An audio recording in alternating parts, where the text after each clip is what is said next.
Hey there, I'm Paula Pan. How do I save money? Most people give you the cliche answer, stop buying avocado toast. But they're missing the point. Saving tactics usually focus on discretionary spending. If you want to actually move the needle, you have to look at your fixed costs, your rent, your mortgage, your car payment. To change these, you might have to move or sell your car, and that's why people don't do it. If you want small wins, focus on the avocado toast. But if you want meaningful change, focus on the fixed costs. Afford anything. Follow and listen on your favorite platform.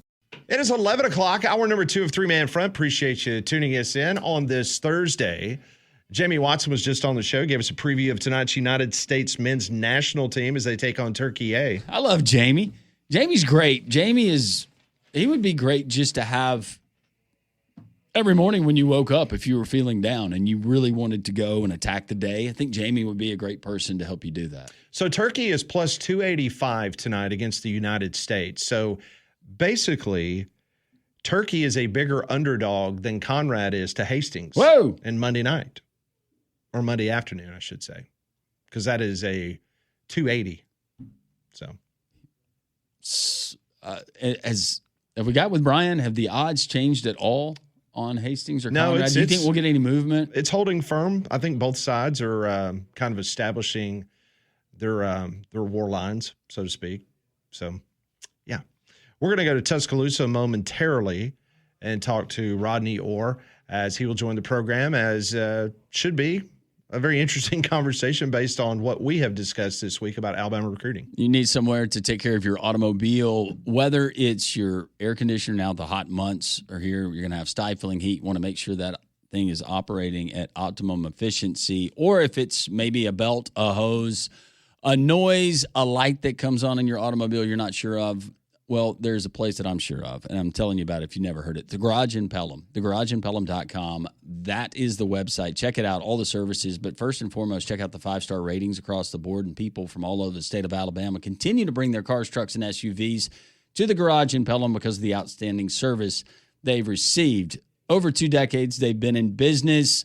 Clean, professional lobby. They're going to take care of you, always treating, whether it's your wife, your daughter, your girlfriend, significant other, going in with the utmost respect. Check them out. Right now, you get the $25 off AC check coupon. They got the new diagnostic machines, can handle even the newest refrigerants, or $50 off of any AC repair. Just good folks that are going to take care of you. That's what you need to know. Thegarageinpelham.com. Tell Bob, Robert, Richie, or anyone there that Landrum from Jock sent you. What is he doing in there? In real time, we'll take you behind the curtain. Conrad is, I mean, we're sitting here. I'm sorry. He was like Conrad was at a career fair. I mean, call him after the show and y'all can talk. I know. And Rodney being nice. To do. Rodney being nice, trying to answer all of Conrad's questions. Oh my gosh! But I looked up at the clock and I went, "Good." I know. grief. We're sitting here going, "What are we doing here?" Well, I heard Landrum doing his thing, and I was like, "Oh, I got a second." And I was like, "Okay." Well, no, the reason he was doing his thing is because you were on the phone having your own talk show in the other room. Well, it works out. It's called Stretch. Yeah, we both won. It's great. Sorry, I asked him all the good questions already. So he rehearsed all these good answers on you. All right, well, here we go. Yeah, let's why not? Let's give it a go with Rodney. Yep. From TiderInsider. Landrum and I both would like to apologize for you for you being ambushed like that before you come on. That's not the way that we do business here. I learned we had some mutual acquaintances, and that's what it was about. Oh, okay. Well, now I kind of want to hear more. I really don't. I mean, let's just get to it. it. He just knows some TiderInsider members that. So Well, you know, he was firing some usernames at me. Oh, okay. I got you. Now, those all are his ghost accounts. Yes. Yeah. All right, Rodney, let's talk a flurry of activity earlier in the week. Let's start with Stafford Willis, offensive lineman from Arab, Alabama. What can you tell us about him?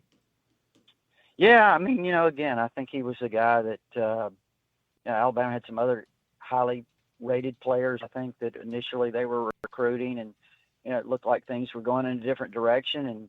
And he's an in-state player that I think has impressed them at camps and stuff. And 6'5", about 285. He's got. You look at him and you say, okay, most high school offensive linemen, he's a developmental player.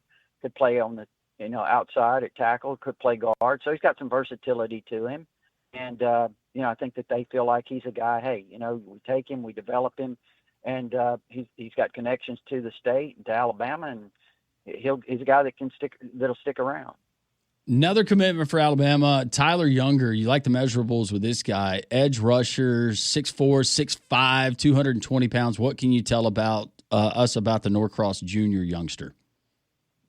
Well, I think you're right about the measurables. You like those a lot. I think the frame that he has to get bigger is certainly impressive, and I think that he came into camp. Alabama's coaching staff had a great opportunity to kind of eyeball him and see how he would fit into their system, and they really liked him. I mean, he had a tremendous camp. I think that's one of the values of camp. You get in front of the coaching staff, you can make an impression, but also I think the fact that they can see you and say, okay, this guy's a real fit for us is an advantage for them.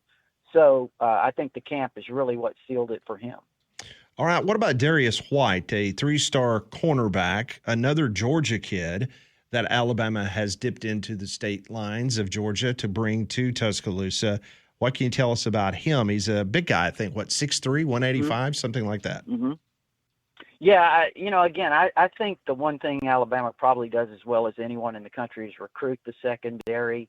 They recruit a lot of high-profile players. They've had a lot of success landing those players, but they also do a tremendous job of evaluating kids like Darius White, who is a 3-star rated player, but you mentioned it. I mean, he's got great height, great length, and if you kind of follow the track record of Alabama's recruiting in the secondary, those are the kind of players they like. They've probably got as tall a corners as I've seen. I mean, when you just look at it across the board. So he fits that kind of profile that they look for in the secondary, and, he's a good-looking player. Rodney Orr, TiderInsider, joining us, his customary spot here on Three Man Front. All of our guests join us on the Higginbotham Hotline. Heard Caitlin DeBoer in response to a question about recruiting and maybe the mode of operation moving forward and some of the things that went into it, but also describing some of the guys that were silently committed. I'm not asking for those names, but what can Alabama fans like Conrad be looking forward to when some of those big names do announce that indeed they're going to be an Alabama Crimson Tide player? Well, I think, probably some of those silent commitments that he mentioned or was referring to probably have already gone public, would be one of the things. But I also think that a guy like Osani Gales, the wide receiver out of IMG, I think he's a guy to really keep an eye on. I think he announces on the 27th here in a couple of days. And tremendous player to Alabama, Washington, and Stanford. Most expect him to pick Alabama, so that would be a really big pickup. I think locally, a lot closer to home, Jeremiah Beverly, the linebacker at Tuscaloosa Hillcrest, just 10 minutes from campus. He announces tomorrow. He'll announce his decision. He's expected to be Alabama. Again, he's a 3-star rated player, not widely recruited, but a guy that they've kind of evaluated and feel like he could fit in, somewhat like Zay Hall last year from Hillcrest. And then, I think that probably Kyron Caldwell's another one, the wide receiver from Lake City, Florida. He's going to announce on the 4th. So I think he's a guy to really keep a close eye on as well as a 3-star rated wide receiver. And I think, those would be 3 that would really jump out to me. There's some others. Elias Mayo, the JUCO corner out of Modesto, out in Stockton, California. He's a JUCO player, about 6'4", 190. Again, that tall length that he has as a DB, could play multiple positions. Now, I will say this. He announces on the 8th. He has visited Cal. Tosh has been recruiting him really hard, so that's one to watch there. And I know a lot of Alabama fans have asked about Hayden Stepp, the great cornerback out of Las Vegas. And, there was a time when it looked like maybe it was kind of trending towards Alabama, but now it looks like as he draws closer to his announcement on July 1st, that he's probably going to end up at Oregon. All right, so we're so used to you coming on this program, and we appreciate it each and every week, even in the off season. You just give us so much great information. And this time of the year, we're always used to the Firecracker 5. Now, I understand that maybe bit of a change of the name this year, perhaps. I'm not really sure. I know some people on TiderInsider have suggested certain things, but what's some of those players that you got your eyes on? I know you've mentioned a good bit of them here in the last 10 minutes, but part of that Firecracker 5 or the Sparkler Special, whatever you want to call it, what do you got in store for this 4th of July? Yeah, it's funny because they were talking about this was going to be there's no way there could be a Firecracker 5. There's not even 5 guys or whatever. And, they were coming up with names. I thought the best one was Sparkler Special. And somebody suggested that it would be 2 preferred walk-ons, but no, it'd be a lot better. It's going to be better than that. Okay. No, and I mentioned them. I think, I went ahead and kind of put something out of preview last night. Sonny Gales, obviously the wide receiver would be one that I would go with, and Jeremiah Beverly, the linebacker from Hillcrest that we mentioned, and then, also Kyron Caldwell, the receiver from down there. And, we'll see. There could be some other guys that emerge right now. It's just, I don't want to say the Firecracker 5 is fizzling this year, but, yeah, it probably is, So we may just go with the Sparkler Special for now. Love it. Love it. I know fans don't love maybe the connotation there, but it is creative. Might as well have fun with it, right? Yeah. Sure. They're handling it okay because look, I think, most people realize, okay, look, some of these guys they're good players. They're not rated as high as what Alabama fans are used to. That bothers them. A small class really bothers them, as you know. But now look, they've recruited extremely well, 3 straight top 3 classes the last few years, and they've got a chance to fill in some things with the portal. So I don't think fans, there's a lot of back and forth and some, but it's not too bad yet. That's why I think, guys, that really, I think it's important that Alabama have a good year, make the playoffs, because, listen, if they fall short, I think you guys know what's going to happen. This recruiting class and not getting to the playoffs, that might be more than they can handle.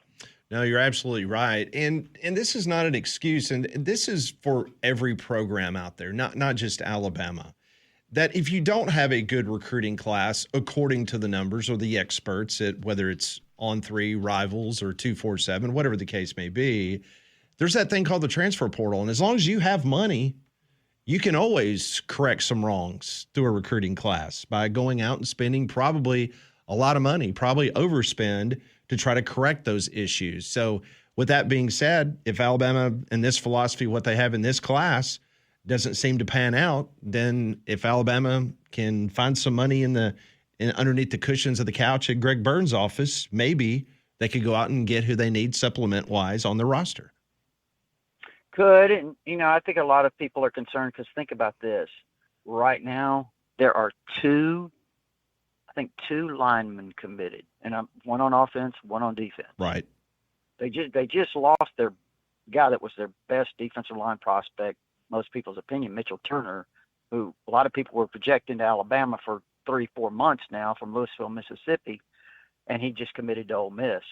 And Antoine Jackson, who is out of Collierville, Tennessee, an edge player, is probably going to be a bandit defensive end at Alabama. Now it looks like he may end up elsewhere as well. So all of a sudden, people are saying, "What are you going to do?" And I think they feel like they're going to retain a lot of the guys that they have right now on both sides of the line of scrimmage. So maybe they don't use the portal to hit the linemen, but it's certainly an option. And you just better hope that the people that you are putting that faith in and development, that you can develop them, because if not, you might not want them to be retained for next year. Well, that, and also, again, like you guys know, some of these guys, you don't know who's going to hit the portal. Right. Now, with that said, I've heard of cases, and you guys probably have too. It's not just Alabama, but these schools are signing these kids now to these NIL deals, or these collectives are, and if you leave that school, then you may have a big buyout, So that's kind of maybe discouraging some of these kids and keeping them, helping with retention. I don't know. I don't know how much Alabama's dabbling in that, but like I think I said last week, there was word that Michael Carroll Notre Dame flirted highly trying to get him last year, and I think that maybe a buyout was one thing that helped Alabama. That is Rodney Orr. You can follow all of the very latest in recruiting at TiderInsider.com. Rodney, hope you have a wonderful weekend. We will catch up with you again next week as we're another day closer to the college football season. We always appreciate it. guys, appreciate it. Look forward to it. Take care. Thank you so much. Thanks, Rodney. That is Rodney Orr, joined us on the Higginbotham Hotline. Higginbotham is your one-source solution for insurance, financial, and HR services. NCAA rule gets passed already. You got a lawsuit that has been presented. We'll tell you what it is next. One Night with Steiny. One Night with Steiny. Shout out, full send now. Hey, bro, what's your name, bro? Steiny, what the hell? We've been sitting here for like an hour together. I don't know your name. What's your name, bro? Steiny. I can't guarantee anything. All I can guarantee is that you're going to be entertained. I'm a professional. I'm here to interview. So the whole interview, you can ask me what I like better, Burger King or McDonald's. All right, and we are going to wrap up on that note. Thank you, Steve, so much. That was amazing. Burger King. One Night with Steiny. One Night with Steiny, baby. Let's go. One Night with Steiny. Follow and listen on your favorite platform.